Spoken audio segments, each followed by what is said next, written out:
Mayong hapon mga igsoon.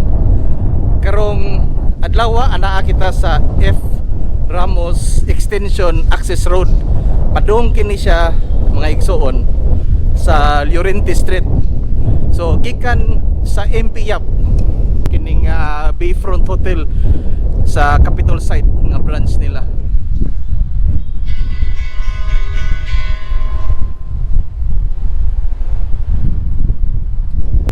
MPYAP Street mga igsoon, dunay F. Ramos Extension Access Road.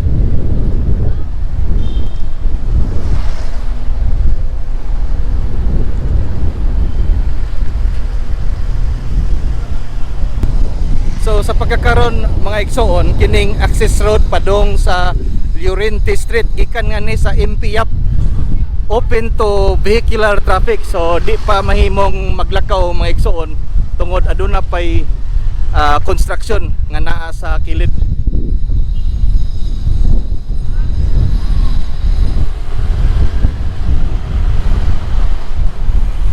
So from 6 AM hangtod alas 10 sa gabi mga igsoon, open kini for vehicular traffic.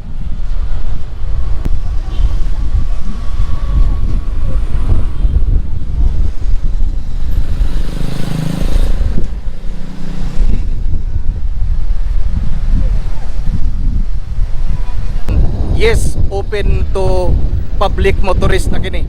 Again, di pa mahimo maglakaw tungod kay doon na pay construction sa kilid.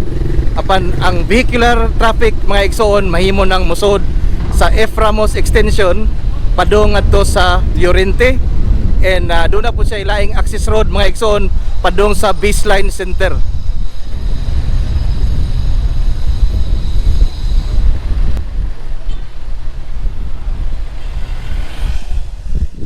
Subay sa ato ang nabasa mga igsoon, ang Cebu Landmasters CEO nga si Mr. Jose Soberano III nakig-coordinate sa mga lot owners, ilabi na sa mga Cañizares family o Avila family. Aron kining daan mga igsoon, kining access road maablihan kini alang sa publiko.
again mga igsoon, direct link ka na siya sa MPAP o Llorente Streets.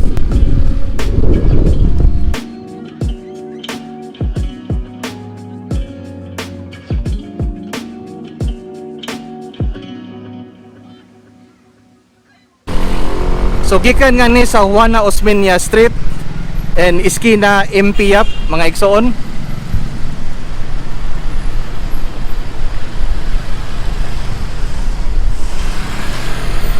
Tuang adto ang baseline center mga igsoon.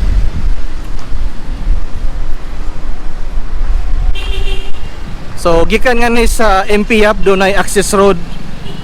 Suod ka ngadto.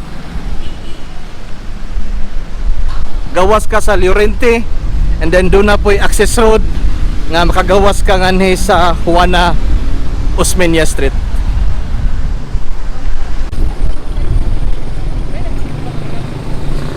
So mao kini ang baseline center mga igsoon. So mahimo ka ng mugamit sa access road gikan nganhi. And then lapos ka ngadto sa F. Ramos nga access road. And then mahimo pud kang mugawas sa Llorente Street. Gawas ka ngadto sa access road sa F. Ramos extension. And then mahimo kang mo left turn ngadto padong sa Llorente Street. Kini nga daan nasakop pa kini sa capital site nga barangay. So mao kana ang ato ang update bag-ong daan sa dakbayan sa Sugbo nga gi-open alang sa publiko. Gikan sa MPAP Street kini si Gawens amping mo kanunay mga igsoon og hinaot nga magpabilin kitang mahapsay.